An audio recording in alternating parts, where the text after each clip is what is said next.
Aha.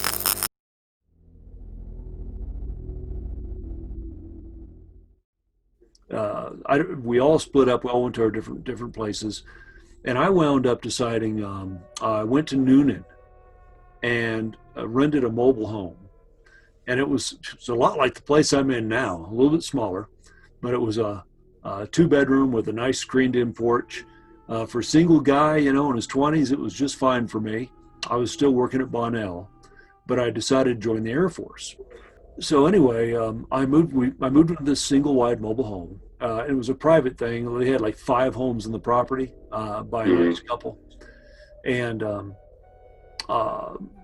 I was doing reading stuff. I was trying to write. I was writing my first horror stories. Took the Writer's Digest short story course. So I was back in that world now as a creator and thinking about that kind of stuff. Yeah. And then a couple things happened.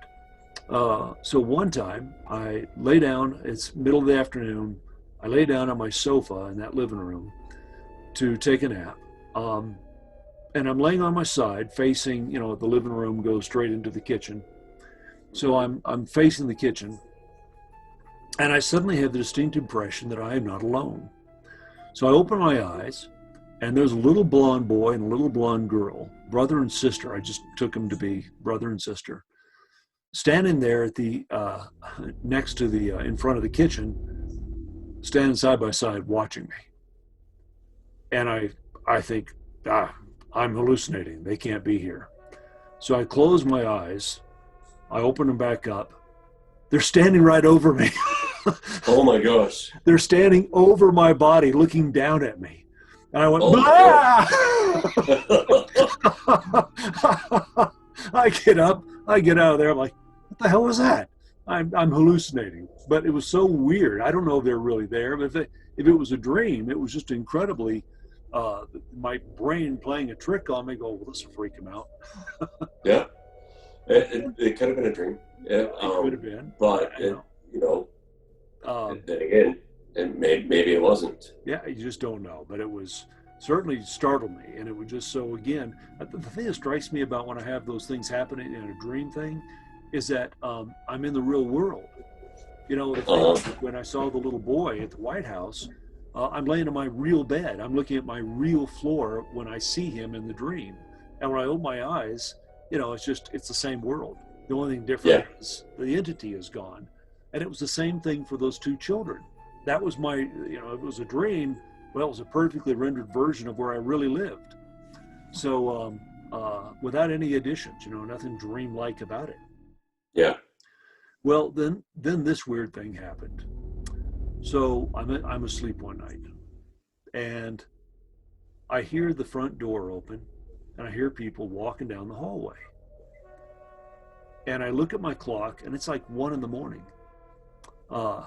And then and I'm thinking, who's coming in my hallway? And in the doorway stands Mom and young Joseph. He's like 5 or 4. He's just a little kid. And I said, Mom, are you really here? And she goes, well, of course I'm really here. You're looking right at me. And I'm thinking, and I say to her something like, yeah, but it's 1 a.m. You're not really here. And then as I say that, she vanishes, right? But then something else, something comes into my room. Now, and I'm laying there. Remember, I live alone. Yeah. And I'm laying there trying to go to sleep, back to sleep. So I'm not totally myself. I'm partly a dream version where you're not totally logical. You don't do what you should do. So in this case, I'm laying there. Something climbs on the bed, and I feel it crawling across the bed, and it's a heavy weight, and it gets on me. And I throw it off. I just toss it off, and I'm sleeping. And it climbs back on the bed, and its weight settles on me again. So I throw it off again, but now I'm getting concerned. I'm like, what the heck is going on? So I suddenly feel my left leg, I'm laying on my right side. I feel like something loops around my left ankle. And it sounds silly because it is. Hmm. Something starts lifting my left ankle up and down like there's a pulley, and they're pulling my leg up like this way, and and I pull the covers off and I look down there and there's nothing there. So I get up out of bed and I turn on the light. I look around and there's nothing there. And I think, well, this is just weird as hell. What's going on? So I go back, I turn off the light, I go back to bed. And almost as soon as I lay down, I'm aware that there's somebody at the end of the bed. So I look down and there's a man sitting behind a desk, sort of like a talk show host, right? Yeah. Johnny Carson or a Jay Leno. It's not those guys, but it's somebody in that role, right? And he's sitting there and he's looked behind his desk. He goes, "Hey, Ralph, pretty scary, huh?" And I said, "Yeah, yeah, what's going on?" And he sort of laughs at me. He goes, "We're just having fun." Well, that really freaks me out. So I get up and I turn on my light again. And I uh, realized the first time I never got up. The whole time I was asleep.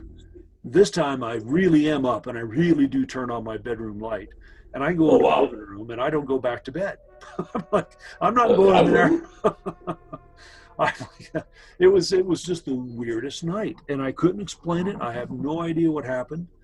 But I sort of feel like going back to my earliest memory where supernatural entities can have fun. I was Yeah. almost like this guy or these entities were having fun with me. They were just playing around. Um, It's entirely possible. well, I feel like not everybody's going to watch all of the videos. So I feel like we should go into some of the history of why this stuff is predominant or prevalent, um, as a part of our lives. go on. It's the history of mom with the seances and the witchcraft and all that kind of stuff. It's going to lead other people. It's going to lead us to without being such a part of our life. It leads us prone to experiencing this type of stuff. Well, yeah. So even before people were talking about astral projection, I remember Raymond Moody's Life After Life book came out when I was in high school. You remember that? Are you familiar with it? I've never read it, but I Yeah. remember. I think mom had a copy. Yeah. So what happened is Raymond Moody was a emergency room doctor, and Hmm. over a period of time, he kept seeing all these, having people who he'd help resuscitate from near death, uh, bring back to life. They would tell him stories about what they'd seen.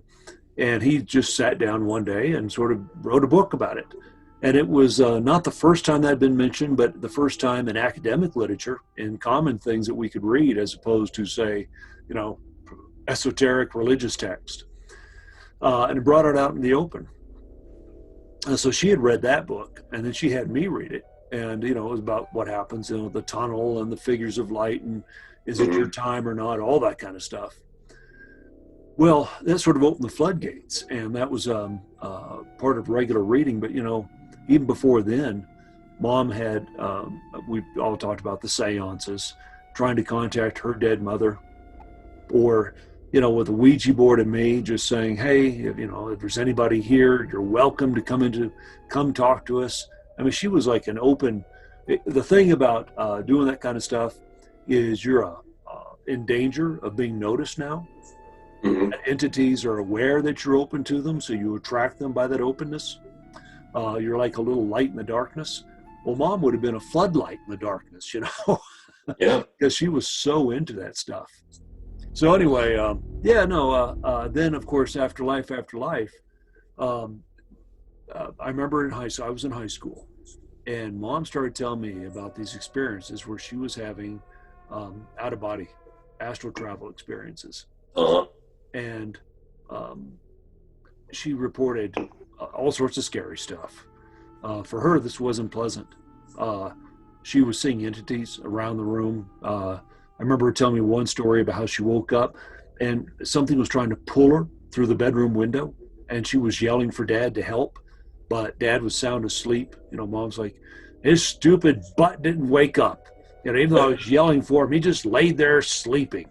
You know, like dad's supposed to have some sort of astral vision himself, right? Yeah. And but she was resisting what something was trying to pull her spirit out the window. Or she told me she was scared because she uh, was in a room and there was something floating in the air that was reptilian. It was a demon and it had web feet. She couldn't see its upper half because the upper half rose through the ceiling. She couldn't see through it. All she saw was his legs, his bottom half, standing there. But she was aware that a demon was watching her. Um, so again, that was all part of our just, hey, this is our normal conversation. Guess what happened to me last night, Ralph? Yeah. A demon tried to pull me through the window. Well, better luck next time, Demon. So,